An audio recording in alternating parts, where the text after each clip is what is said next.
Our next speaker is an artist who you've all seen her work. And I know this for a fact because a wonderful installation of her work is the backdrop to us right now. So you can't tell me you haven't seen Margo's work. So Margo Sawyer was born in the United States and brought up in England, where she received most of her formal education.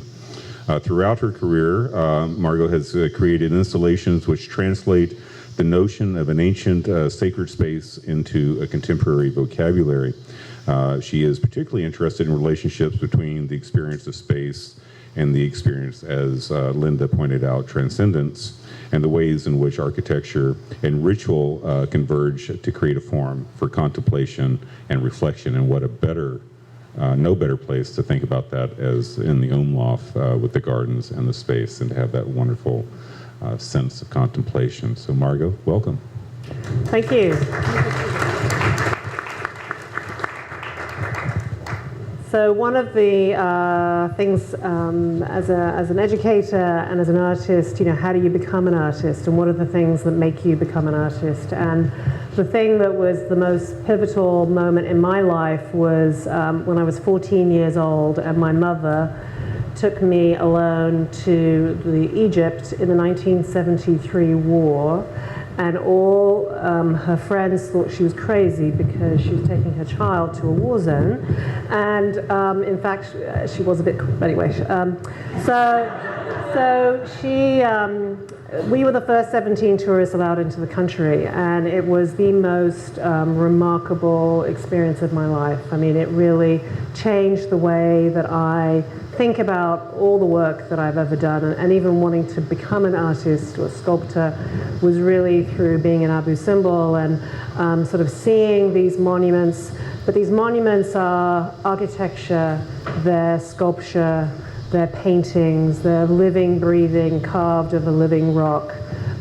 They are also apertures to bring light in, and a focal point, at a certain point in the time of day, the light would stream through into this arcade and sort of light the most sacred part of this temple. And so that kind of gives you the sort of foreground to make me, why I want to become a sculptor. I studied in England, and my heroes were Malevich and Mondrian and, the De Stijl movement, and, looking at supremacy, and very different from American education. American education is really about painting, about abstract expressionism. I mean, it's a very different culture, and I think also the theatrical arts also sort of really change how sculptors or artists sort of think about how they generate their artwork. And this is a work that I made when I was at Yale, and when I was a young student, very, very young, I was in a remedial education class. So I was a sort of a throwaway child. I had lived in 3 different continents by the time I was 5. I'd spoke English, American English, and also French, so I was multilingual.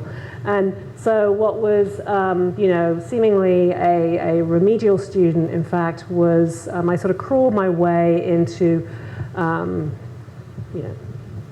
being at Yale.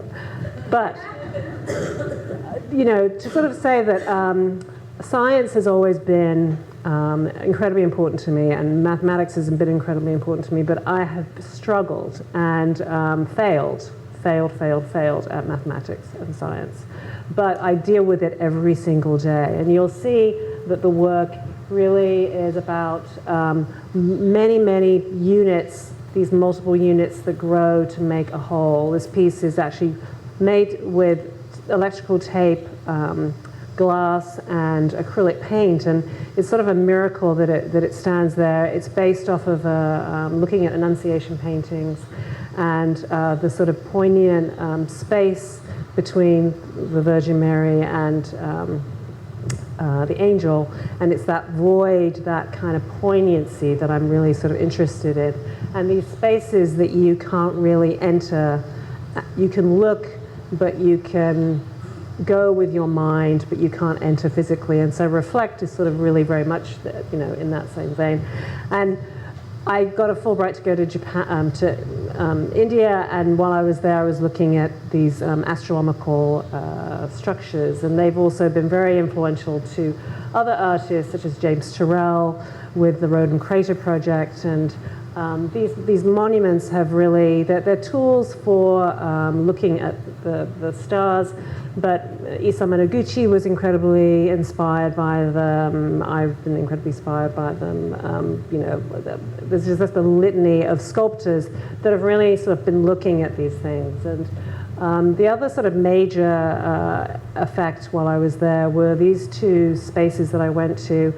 The one on the right is a domestic house in South India, and in India, the women sanctify their house. So they make this drawing on the ground that is eroded during the day, and so as you walk through it, you sort of pass through this sanctified space. And the image on the left is a temple in Tamil Nadu, where again there's a mound on the floor. The mound is representational of a lotus. There's a lotus on the ceiling. It's such a small space that when you walk through, you actually have to traverse and stand onto the lotus. And in ancient Indian mythology and also in the sculpture, it's the sacred one. It's the deity that stands on the lotus. So the humble worshipper momentarily becomes sanctified, becomes transformed. And these are the things that I sort of think about and dwell upon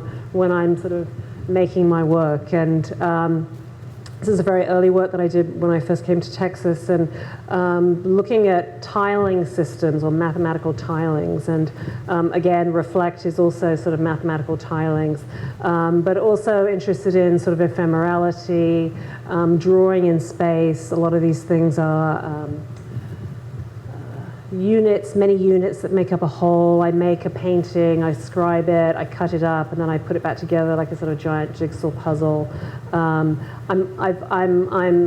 incessantly excited by the notion of the abstract world, and I believe my mother, who was an atheist, and her father before, the questioning, always questioning, and then that also sort of made me want to sort of discover and sort of go to Japan and India to sort of find out, like, why are the great religions so important to people, and why, what can I think about?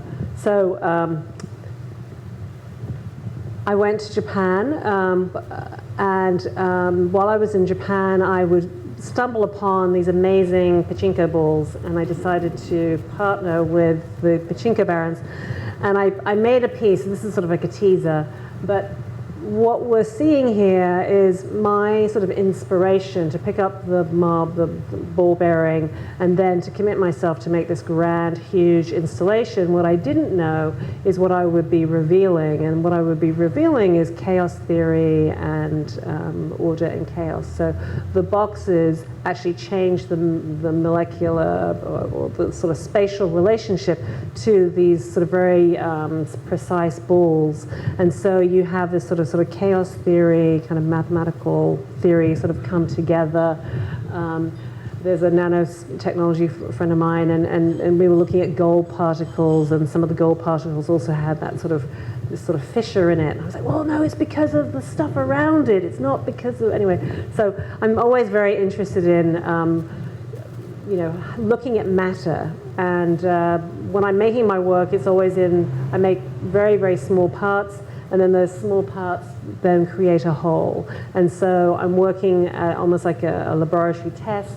And then when I'm in the gallery, as the same with here, it's sort of like improvisational, like jazz. So I sort of, the flow of making, the decades of working sort of make the gallery space the point of infusion. And this is the work that was done in Japan. It's called Elysian Fields, which is paradise fields, and was looking at looking at Zen gardens, and Zen gardens are there created to bring the apsaras, to bring the deities down to earth, to teach us all about everlasting life. And so they also were gardens that were very abstract and predate a lot of the abstraction that was being done in the modern world. And so, but as an artist, you know, you're making and you're creating. And when Katie came to me for this exhibition, she said, "I really want to sort of re-look and re-investigate this piece that you did in Japan." And so it was a very interesting labyrinth in getting the balls that we got. This is one of the gardens in Kyoto. It's actually a 1930s garden. I'm sort of cheating here, but it's where the snow is, it's moss, and where it's black, it's actually a stone. It's the moss garden at Shofukuji Temple in Kyoto, and was one of the touchstones for me to go to and regularly kind of look at. The other touchstone is, obviously I've lived in India for a year, and this is Jodhpur, the city of Jodhpur, the blue city. It's the most breathtaking city. The blue is because all of a sudden, you know, anyway, I won't go into that bit because that's kind of complicated. But anyway, I made a piece called Blue, and it's owned by the Contemporary. It's a large floor work, and soon after making this blue piece, I was asked to create a work for Discovery Green in Houston and to collaborate on a very large park. And I did not really know what the hell I was going to do. And I kept looking at my work from this upper level, looking down onto these floor pieces and thinking, well, what if I took the floor piece and made it a vertical plane? And so this is the work. It's called Synchronicity of Color. Synchronicity is a Jungian phrase which means meaningful coincidence, and a lot of the work that I do is about meaningful coincidence and the sort of jazz makeup of how these colors come together. It's two separate buildings. All four sides and the roof are clad in these boxes that are mounted onto panels that are mounted onto buildings, and they have become the sort of icons for the city of Houston. So I'm totally delighted and thrilled. To make them, it takes a huge village. I hired 135 people to make this project. It took 3 years, you know, working with AutoCAD, working with software, to working with Excel spreadsheets, working with being a wheeler dealer on the phone, you know, I mean, just sort of like, you know, having to deal with engineers, and then Margo's kind of kamikaze, like, oh, maybe we'll just get 10 of those colors and 5 of those colors, and then, well, no, Margo, on the drawing, you've got 20 of those colors. And anyway, so it was sort of going backwards and forwards, and the sort of labyrinth of making a monumental piece. Sort of the day in the life of an artist. So, you know, it's sort of, this particular factory, I was the third largest, I suppose, vendor for them. And it was the US government sort of bomb machines. There was Dell Computer and me. And so it was kind of ironic to sort of all of a sudden being a lone single woman being this big hotshot at this company. But anyway, so just to sort of show you kind of some of the behind the scenes of, you know, making a lot of these pieces. This is a work that sort of, and I'm probably going over my time here, but anyway, it's to sort of show kind of like a grid structure that then sort of changes. And so this is a piece called Veil, and it's about inspired originally by the shrouds that are on Egyptian mummies. And then I sort of took that cross form and then made this structure. And this structure, when I made it in my studio, I had 3 strands, and then I made these webs and then literally sewed them together in the gallery. And if you can imagine, after I created it, I knew exactly when it was finished. It was like we were sewing our way out of this piece, and I said, oh, we're done.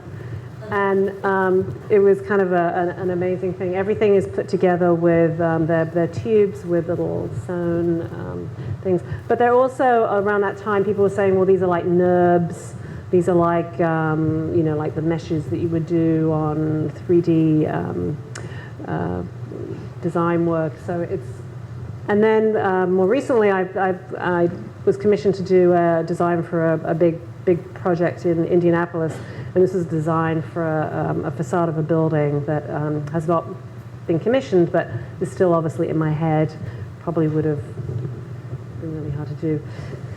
And this is an interior installation. There's some very amazing colors, and those colors are dichroic film, and it's dichroic film on aluminium. And there's a company here in town that does dichroic glass, which is nanotechnology on glass. And it took me 3 months to sort of convince them that I should actually use their machines because they're very expensive. And so this is a private home. The actual artwork is, you can touch it and cupboards open, and there's a working fireplace, and it's the divide of a grand room, and has been an amazing, the people are phenomenal that commissioned this piece. But the colors are really, really dynamic, and as you walk by them, it's sort of like a butterfly wing. It's this sort of this structure that holds light, and light passes through, and it changes as you walk by, and it's magic. So maybe I'll close there. Because I think I've gone over my 10 minutes. I appreciate it. Thank you, Margo. Thank you.